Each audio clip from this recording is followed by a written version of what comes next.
আমরা গত ক্লাসে নারীর অধিকার সম্পর্কে আলোচনা করেছিলাম। বাকিটা আজকে আমরা একটু আলোচনা করব নারীর অধিকার, যে নারীর অধিকারের ধারণা এবং বাংলাদেশের সমাজে নারীর অবস্থান, অধিকার এবং কোন পরিস্থিতি আমাদের নারীদের আছে সেটা নিয়ে আমরা আজকে আলোচনা করব। নারী অধিকারের ধারণা কি ধারণা?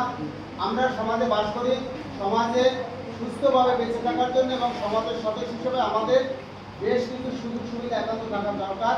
সেগুলো হলো যেসব সুযোগ সুবিধা আমাদের নারীদের জন্য এক ধরনের অধিকার, অর্থাৎ নারী শুধু নারীই না, নারী আমাদের সমাজের কি একজন সুনাগরিক হিসেবে বেঁচে থাকার জন্য দরকার। অর্থাৎ সুনাগরিক হিসেবে একজন নারী কোন ধরনের অধিকার থাকা দরকার সেই অধিকারগুলো আমরা নিয়ে আলোচনা করবো।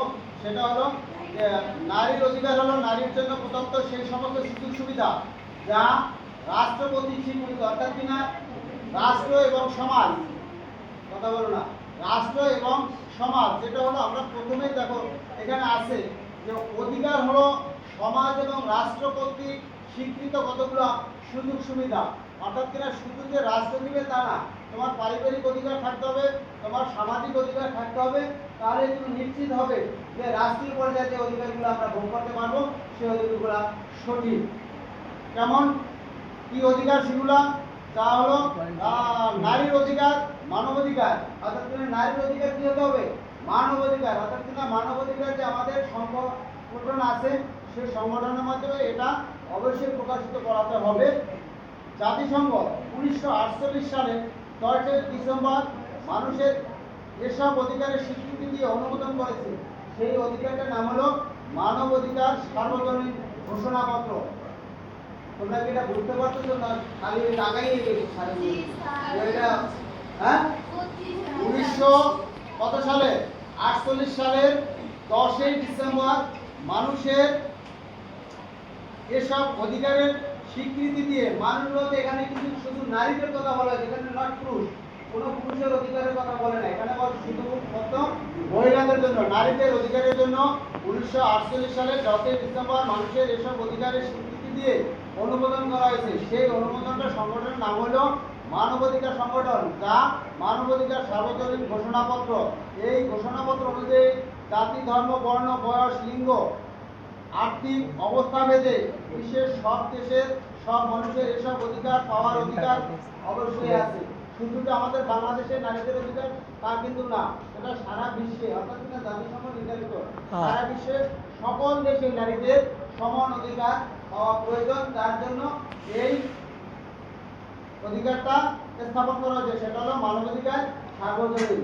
এই মানবাধিকার সার্বজনীন ঘোষণাপত্রে এখানে শুধুমাত্র নারীদের অধিকার সম্পর্কে আলোচনা করা হয়েছে।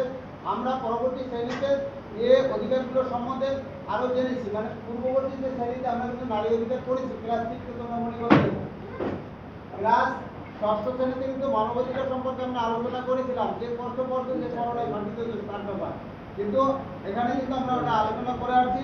এদের মধ্যে একটি বিশেষ অধিকার হলো নারী পুরুষের সমান অধিকার। এখন নারীরা চায় পুরুষের থেকেও একদম উপরে যেতে, সরকার করে গেছে নারী পুরুষ সমান অধিকার, কিন্তু এখন নারীরা আমাদের পুরুষের থেকে উপরে উঠে গেছে। সেই অধিকারকে সমাজে স্থাপন করতে হবে। সমাজে স্থাপন করতে হলে কি করতে হবে? নারীদের আরো অত্যন্ত বেশি পরিশ্রমী হতে হবে। দেখো সর্বক্ষেত্রে নারীরা একদম আগানো আছে, রেজাল্ট বলো, কোনো অফিস আদালত বলো, রাষ্ট্রীয় পর্যায়ে বলো, সর্বক্ষেত্রে। আমি পুরুষ বলে যে আমি তোমাদের বলবো যে না আগাতে পারো না, তা না, নারীরা এটা এক ধাপ এগিয়ে গেছে। এবং এর মূল মন্ত্র হলো কে? বাংলাদেশে আমাদের বেগম রোকেয়া সাখাওয়াত হোসেন নারী অধিকার নিয়ে সে প্রথম এই বাংলাদেশে আন্দোলন শুরু করেছিল। যে আন্দোলন আমাদের সমাজ এখন প্রতিষ্ঠিত হয়েছে। দেখো নারীরা কিন্তু সহজে চাকরি করতে গেলে কোনো ফ্যামিলি এখন কিন্তু বাধা দেয় না। আগে এক সময় ছিল মেয়েদের চাকরি করা নিষিদ্ধ, ঘরের বাইরে বের হওয়া নিষিদ্ধ, বড় আর সমস্যা। হ্যাঁ, এরকম একটা সময় কিন্তু ছিল আমাদের, সেই সমাজটা আমাদের এখন পরিবর্তনশীল, অর্থাৎ নারীর অধিকার বাস্তবায়িত হয়েছে। এটাই প্রমাণ করেছে যে এখন নারীরা সব অফিস আদালতে, সব জায়গায়, সর্বক্ষেত্রে কিন্তু কাজ করতেছে। এটাই নারীর অধিকার। এটা কিন্তু এখন তোমরা নিজেরাও বুঝতে পারো। দেখো তোমার বাড়ির পাশেও দেখো অনেক মেয়েরা আছে, বা কারো ঘরেই আছে বড় বোন বা চাচি বা খালা, যে কি করে অনেক অফিস আদালতে চাকরি করে, প্রাইভেট স্কুলে চাকরি করে, হাই স্কুলে চাকরি করে, মাদ্রাসা চাকরি করে, এরকম আছে না? যেমন আমাদের মাদ্রাসায় মহিলা ম্যাডাম আছে না আমাদের, তাহলে আগের দিনে তো মহিলারা চাকরি করতে পারতো না, তাহলে আমাদের ম্যাডামরা এখন চাকরি করে কোন সুবিধার্থে? সেই নারী অধিকার আন্দোলনের পরবর্তীতে নারীর সুযোগ সুবিধা সমাজে প্রতিষ্ঠিত হয়েছে, যার পরিপ্রেক্ষিতে নারীরা এখন আমাদের সমাজে কিছু চাকরি করতেছে, এগিয়ে গেছে। এটা কিন্তু নারীর অধিকারের ভিতরে পড়ে। নারীর জন্য বিভিন্ন ধরনের অধিকার সংরক্ষণ, যেমন কি কি সংরক্ষণ করতে হবে নারীর অধিকারের ভিতর, প্রধান সংরক্ষণ হলো শিক্ষা ব্যবস্থা, যেমন